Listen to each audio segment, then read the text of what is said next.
There are moments in history when everything still looks normal on the surface. The lights are still on, people are still going to work, kids still going to school, stores are still open, and gas stations are still pumping fuel. The card reader's still working, the food is still on the shelf. And yet, underneath all that, something has already shifted. Something has already broken loose. And most people don't see it yet. See, they think war is something that happens far away, something that you watch through a screen, something for soldiers, politicians, and people in other countries to deal with. They think because missiles are not falling in their neighborhood tonight, that their lives will stay untouched. But that is not how modern conflict works. Modern conflict does not need to put boots on the ground on your streets to shake your life apart. It can hit your gas tank, your grocery bill, the power grid. It can hit shipping lanes. It can hit the internet, market, the public confidence. And it can hit the behavior of millions of scared, angry, desperate people all at once. And when this starts happening, normal life doesn't disappear all at once. It degrades, it bends, it strains. It becomes less reliable, less affordable, less predictable, and less safe. And that right there is where most people get caught flat-footed. Because they're waiting for some dramatic sign, some giant official announcement, some loud, unmistakable moment where someone stands up and says, "Attention, your life is now at risk." But that's not how it happens. What usually happens is the prices start moving, supplies start tightening, tensions start climbing, the systems, they start glitching, rumors start spreading, people start acting strange. And by the time the average person realizes this is serious, they're already behind. So tonight I want to talk about something deeper than headlines. I want to talk about what happens if this escalates, not just overseas, not just in policy circles, not just on financial news. I want to talk about what it actually means for your daily life, your family, your town, your wallet, your security, and your preparedness. Because if this escalates, everything changes.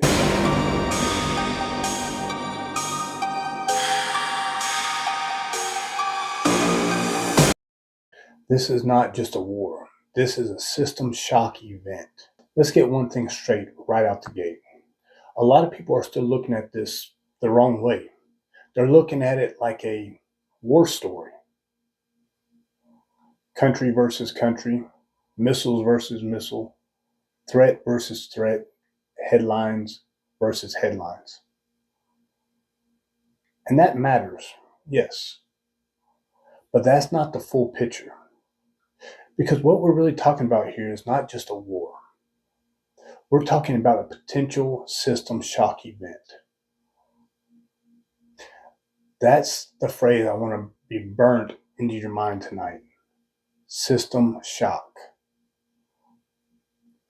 Because when conflicts start touching major energy routes, military postures, cyber capability, shipping, and global confidence, this stops being just another foreign policy issue. Now it becomes a pressure point on a machine that supports your everyday life. And most people don't understand how dependent they really are on these systems. They think that they're independent because they pay their bills, they drive their own truck, and they buy their own groceries. But look closer. Where does your food come from? How many people, machines, fuel deliveries, warehouse, drivers, computer system, payment networks, and supply routes had to work correctly just for you to buy that loaf of bread this week? How much of your life only works if trucks keep on moving, if the power stays on, if your fuel is available, if data keeps flowing, if stores stay stocked and the prices stay manageable, or if the public stays calm? That's the real issue. People think they're just buying products. What they're actually buying is access to functioning systems. And when those systems come under pressure, people suddenly realize how fragile their normal life really is.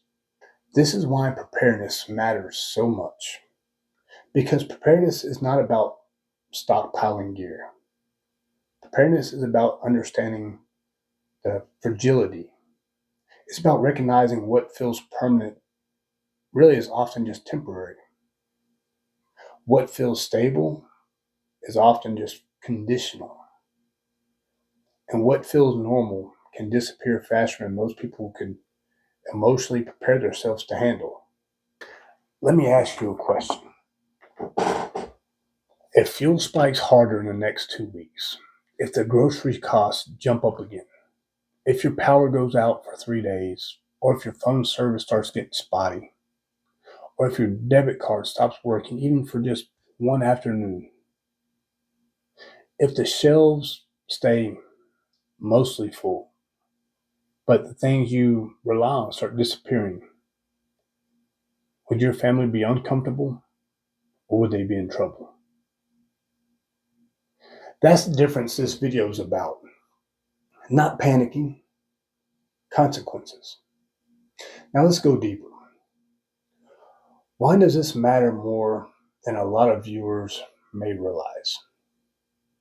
Because not all wars are equal in terms of their ability to affect the rest of the world. Some conflicts are tragic, destructive, and regionally devastating, but they do not immediately threaten the basic rhythms of everyday lives for Americans.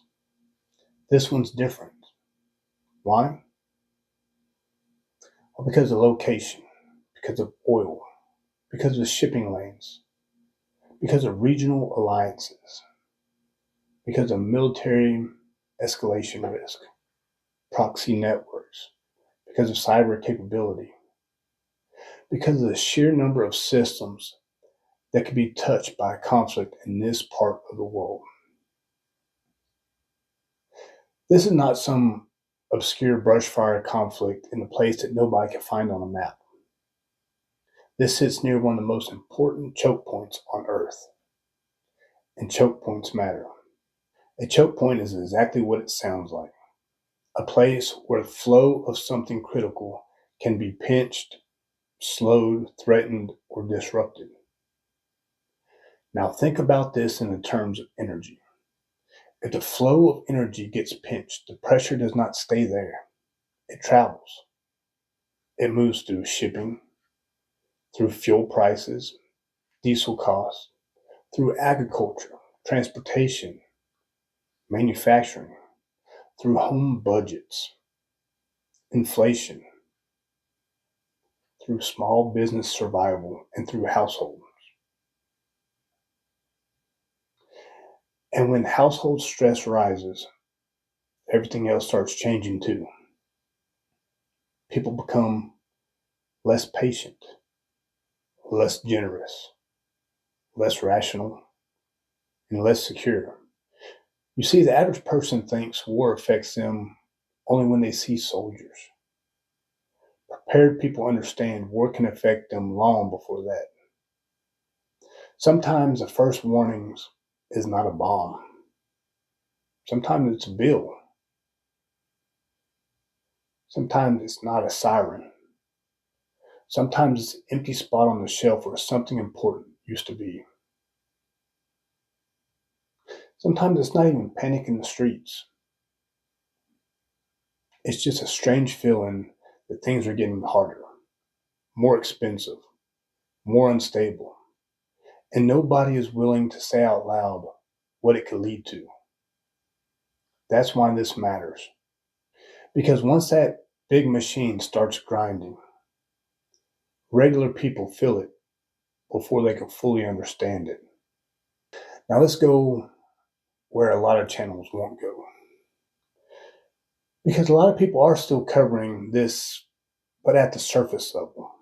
Missiles here, strike there, political statement here, diplomatic response there. And yes, again, those things do matter.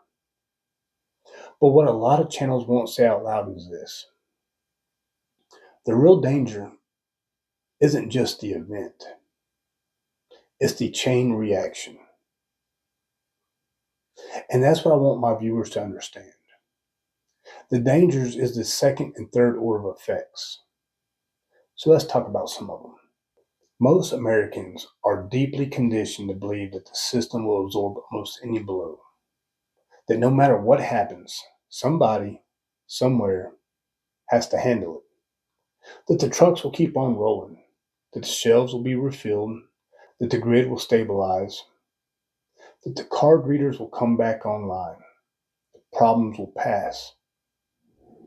And the adults in the room will fix it.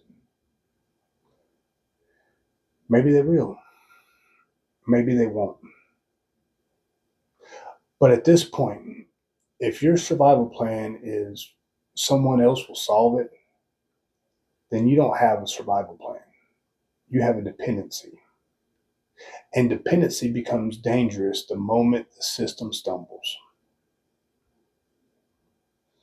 People still imagine modern war like it's the 1990s action movie. Got jets, explosions, missiles, night vision footage, breaking news banners everywhere. But cyber is a lot quieter, less dramatic, less visible, not as easy to explain. And because of that, people underestimate it. That is until hospital networks go down, websites are dead, system goes offline, logistics gets disrupted, telecommunications start acting weird, and your local business can't process payments. At that point, that's when people realize modern life is one giant digital dependency wrapped around a physical reality. Most people don't prepare for friction, only fantasy. And this drives me crazy. People love to talk about the apocalypse, but they're completely unprepared for just inconveniences. And inconveniences is usually how this starts. 3-day disruption, a week of shortages, a weekend of maybe payment issues, sudden run on gas, a boil water notice, cybersecurity issues, delayed restock, rumors that create panic buying. This is where people start losing control, not necessarily because of society collapse, but because their margin collapsed. That's the word, margin. Margin. Food margin, financial margin, fuel margin, emotional margin, time margin, medical margin, communication margin. If you have no margin, then even a moderate disruption feels like an emergency. And that is exactly how good people get trapped in bad situations. Let me say something blunt. A lot of families are not one disaster away from trouble. They are one inconvenience away from trouble. One missed paycheck, one outage, one fuel spike, one supply delay, one school closure, one flat tire, one medical shortage, one payment disruption. That's how thin the line is for a lot of people. And that's why this conversation matters right now. Now let's make this real. Not abstract, not theoretical, real. If this escalates, what could it look like here at home? Fuel pain, right? This is the obvious one. But don't don't brush past it too fast. See, people hear oil disruption and they think, well, gas might go up a little bit. No, it's bigger than that. Fuel pain hits your commute, your work truck, your generator planning, your travel, local delivery systems, your emergency response systems, your groceries, your small businesses. And diesel is a huge part of this. When diesel when diesel gets hit, it gets ugly. Everything starts getting more expensive. Trucks move this country. And if it costs significantly more to keep those wheels turning, guess who pays for it? You do. At the store, at the pump, every invoice, every restock, every service that depends on movement. What about grocery pressure, right? Now you add food. When energy gets more expensive, food don't stay untouched. Transportation cost rises, storage cost rises, cooling cost rises, packaging cost rises, replacement cost rises. And here's something important. Sometimes the first sign isn't empty shelves. Sometimes the first sign is weirdness, right? That's what people need to watch for. Your normal brands vanishing, right? Your usual items are out today. You know, the shelf is technically stocked, but not with what you actually use.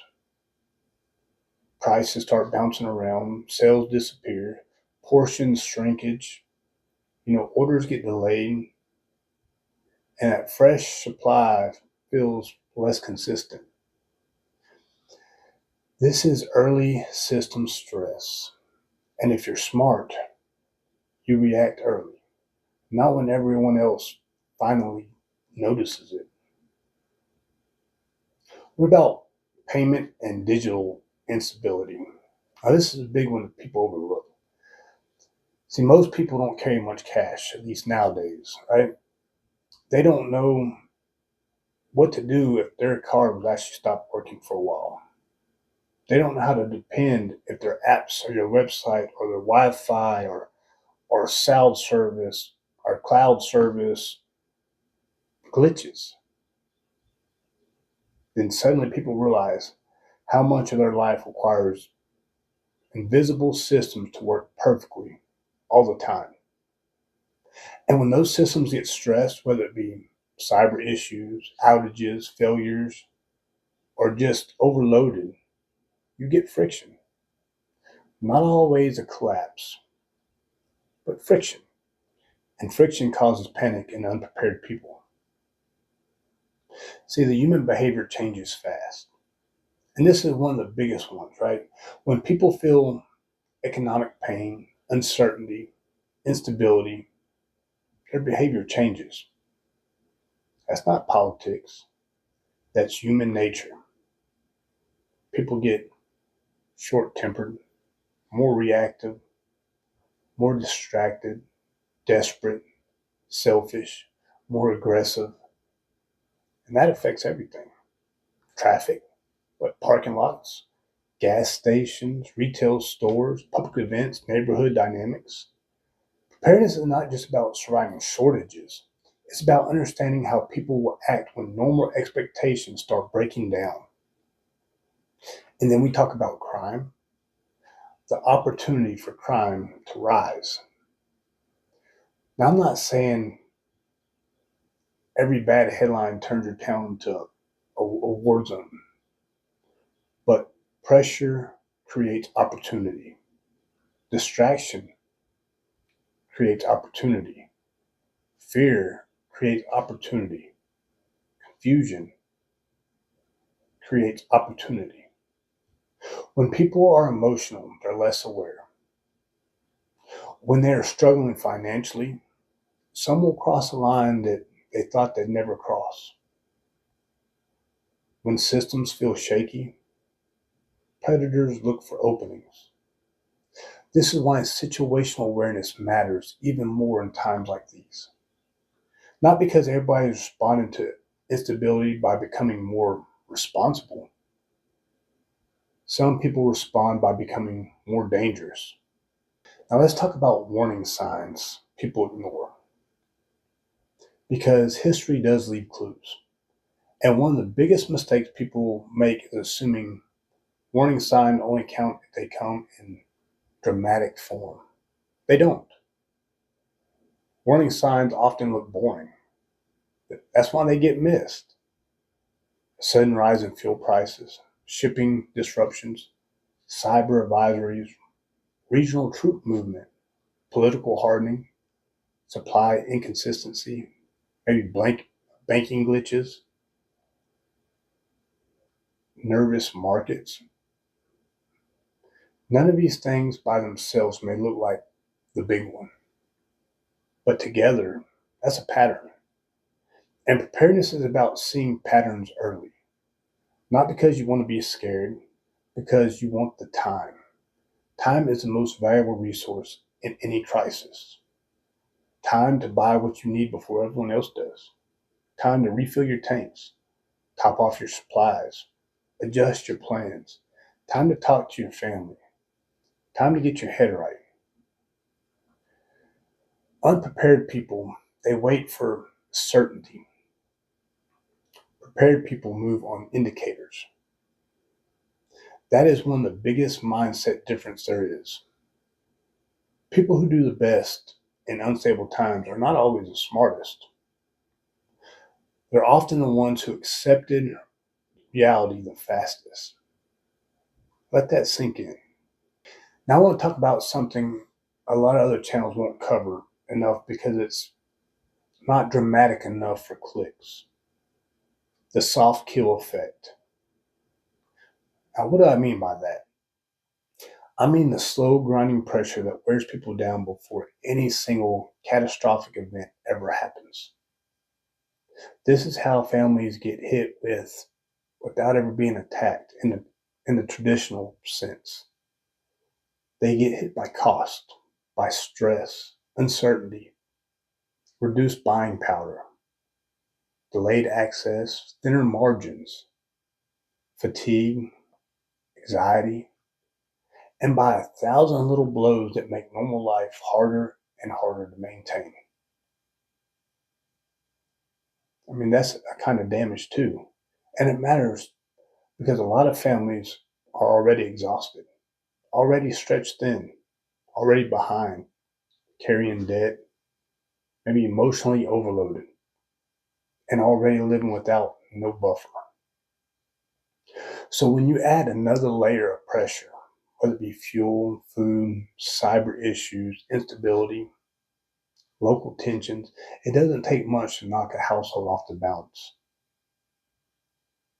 And that's why preparedness matters before a crisis. Because once pressure starts stacking, you're no longer preparing for a position of strength. You're reacting from a position of weakness. And that's a terrible place to be. All right, let's talk action. Because I don't want this video just to leave people tense. I want them to leave focused. So what you should actually be doing right now is tightening your fuel plan. Stop living on empty. That means your vehicle, your backup fuel. That means not waiting until the tank is on fumes to take life serious. Fuel is freedom. Fuel is mobility. It's options. It's the ability to leave, help, resupply, pivot, or adapt. When fuel gets uncertain, people without a plan become trapped by their own habits. Next, build food depth. I'm not talking about panic buying. Depth. Get more of what you actually eat. More shelf stable foods. More water. More rotation. More everyday resilience. Your goal is not to look prepared. Your goal is to reduce dependency on store trips. Next thing, build a real communication plan. If phones glitch, what's your backup? If your spouse is at work, What's the plan?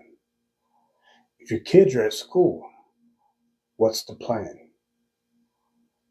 If cell phone service is overloaded, what is the plan? If someone has to travel, what is the plan? A family that has not talked through communication during disruption is not prepared. They're pretty much just crossing their fingers. Next thing, carry cash. Not because cash solves everything, but because systems don't always work when you need them to. And when the cards don't process and the apps don't load and the signal drops and the clerk shrugs at you, cash suddenly feels pretty damn important. Keep it on you. Next, review your medical readiness. Do you have meds? What about backups? Do you have trauma gear, basic first aid, pain relievers, prescriptions? Plan for short-term service interruptions. People love buying all the coolest survival gear and gadgets, but they ignore medical. That's backwards. Another thing, increase your situational awareness in public. That means at gas stations, parking lots, crowded stores, ATMs, in traffic, public events, pretty much every fucking where. When pressure rises, awareness becomes even more important. You need to get your family mentally ready. See, this one matters more than most people think. If something stressful happens to your family and you've never talked about how to respond to it, they're going to freeze. They're going to panic, argue, or scatter. Talk now, not in fear, in confidence. Talk about your rally points, your emergency contacts, where to go, who picks up who, how to respond if phones fail, what to do if the power goes out, how to stay calm. See, preparedness starts in the mind, always. All right, guys. So let's talk about where this could go from here. Okay. This is not predictions. This is pretty much lanes. Okay. All right. So this first lane is a controlled de-escalation. Right. This is the best case scenario. That means the tensions have cooled off. Talks gain traction. The market starts stabilizing. Shipping improves. And really, the worst case scenarios don't materialize. Right. That's the lane that everyone hopes for. But even if that happens, the lessons should not be forgotten because near misses still teach you where your weaknesses are. Now, the next lane, this is like a long, grinding instability. And this is actually could be more likely than most people think. It's no giant apocalyptic event, just pressure, right? Fuel, higher cost, maybe intermittent cyber issues, shipping instability, regional retaliation, military posturing, a lot of public stress. Honestly, this lane could be extremely painful for the average family because it drags out the damage, right? It's over a long period of time. Lane three, broader, kind of like a regional spillover, okay? This is like more infrastructures get hit, more country get pulled in, more assets get committed to the war, more shipping gets disrupted, more pressure hits market and the governments.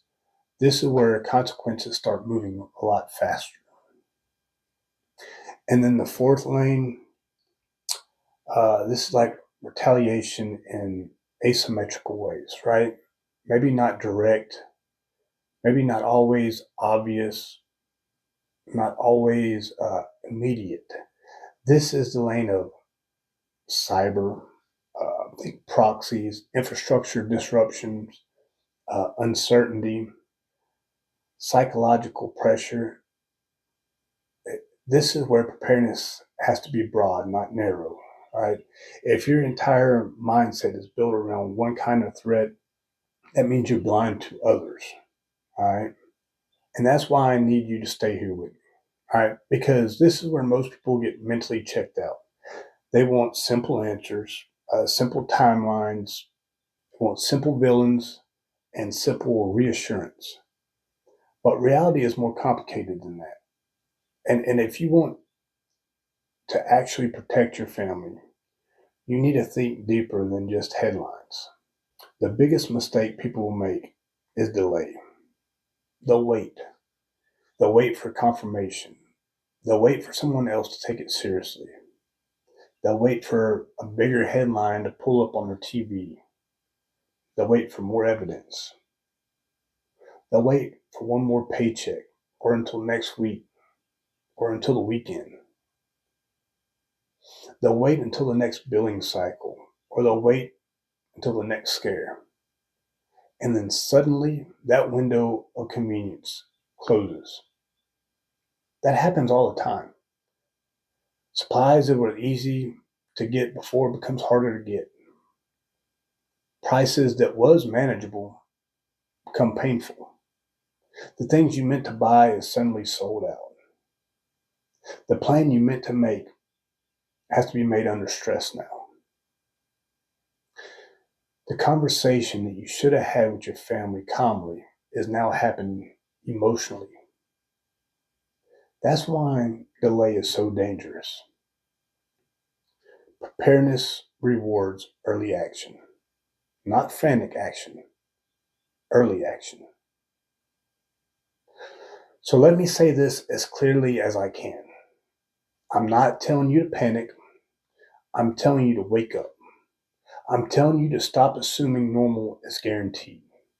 I'm telling you to stop acting like preparedness is for crazy people, because crazy is watching the world become more unstable while doing absolutely nothing to strengthen your own household.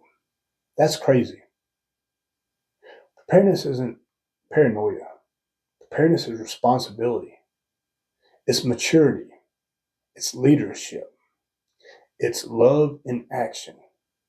Because when you prepare, what you're really saying is, I refuse to let my family be caught helpless when life gets harder.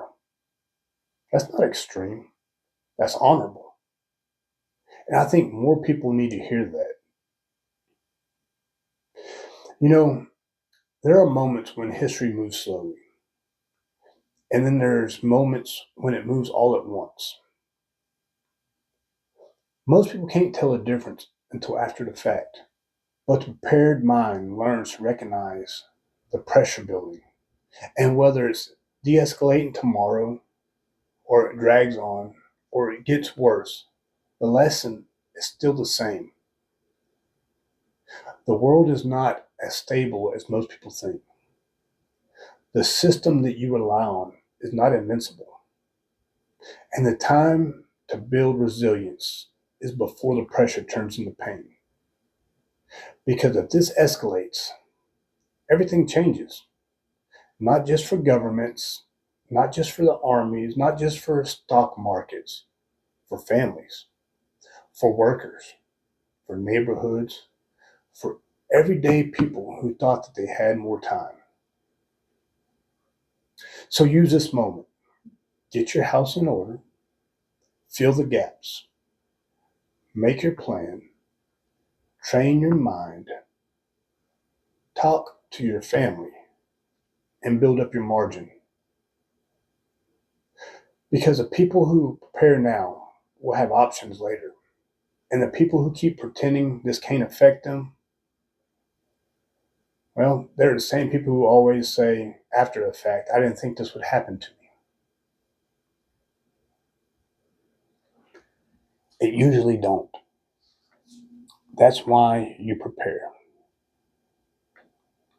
If this video hit home, please comment. Comment ready, not scared. Share this with somebody who still thinks this can't touch life here in America. And please, if you haven't did so, subscribe to my channel. Because on this channel, we don't deal in denial. We deal in reality. Thank y'all. Remember, those who prepare today survive tomorrow. Patriot Prepper out. me a gun.